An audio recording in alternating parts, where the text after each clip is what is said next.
මම සංජීව වැල්ලහෙවා රාඩෝ කැටලාන් ආයතනයේ චෙයාමන්. මම මේ පාවාහන ශාස්ත්‍රයට සම්බන්ධ වෙන්නේ පියාගේ ආభాෂයෙන්. ඔහු ගෙදර සාමාන්‍ය විදියට පාවාහන නිෂ්පාදනය කරගෙන ගියා. මම 2002 දී මේ නිෂ්පාදන කටයුතු වලට සම්බන්ධ වෙලා වැඩ කටයුතු කරගෙන ගියා. අපේ පාවාහන් වල ගුණාත්මක භාවය වැඩිකම නිසා වෙළඳ පොලින් වැඩි ලෙස අපිට ඉල්ලුම් ලැබුණා. එතෙන්දී අපි මේ ඉල්ලුමේ හැටියට සැපයුම කරන්න අවශ්‍යතාවය නිසා මට සිද්ධ වුණා තාක්ෂණය සොයා යන්න. ඒ වෙන විට පාවාහන් යුගල 60ක් 70ක් වගේ තමයි නිෂ්පාදනය කරේ. මාකට් එකට අවශ්‍ය වුණා නිෂ්පාදන 100ක 200ක විතර වගේ ඇණවුම් අපිට ලැබුණා. එවිට අපිට අවශ්‍ය වුණා නිෂ්පාදන ධාරිතාවය වැඩි කරගන්න 2016 අලුත් මැෂිනරි ගෙනල්ලා මේ නිෂ්පාදන ධාරිතාවය වැඩි කරගත්තා වෙළඳ පොළට අවශ්‍ය විදියට.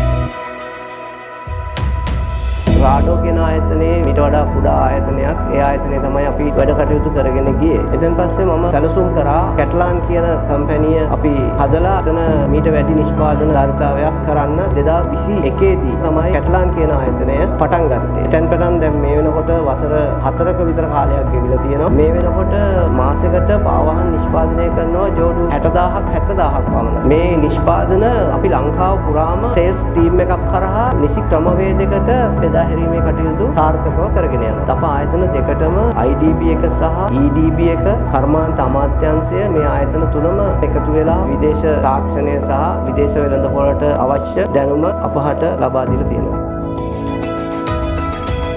කැටලාන් සහ රාඩෝ ආයතන දෙකෙහිම නව නිර්මාණ බිහි කරන්න වෙනම කණ්ඩායමක් ඉන්නවා. ඔවුන් තමයි පාරිභෝගිකයට අවශ්‍ය විදියට නව නිර්මාණ නිෂ්පාදනය කළා වෙළඳපොළට බෙදා හැරීමේ කටයුත්තට දායක වෙන්නේ. බෑන්ඩ් එකක් හැටියට ගත්තම රාඩෝ ආයතනයේ වින්ගෝ, කැටලාන්, රාඩෝ කියන බෑන්ඩ් තුනම ඒ ආයතනයේ නිෂ්පාදනය වෙනවා ටූල්ස් හැටියට. කැටලාන් ආයතනයේ ගත්තම පයින්ස් ඔෆ් විස්පර් කියන බෑන්ඩ්ස් දෙකම නිෂ්පාදනය කළා ලංකාව පුරාම බෙදා හැරීමේ කටයුතු කරගෙන යනවා. අපේ ඉදිරි අරමුණ තමයි ලංකාවේ අපගේ කැටලාන් රාඩෝ ආයතනයේ දෙකෙහිම විදේශ වෙළඳපොළට අවශ්‍ය නිර්මාණ බිහි කළා විදේශ විනිමය රටට ලබා දීම තමයි අප ආයතන දෙකෙහිම අරමුණ වෙලා තියෙන්නේ.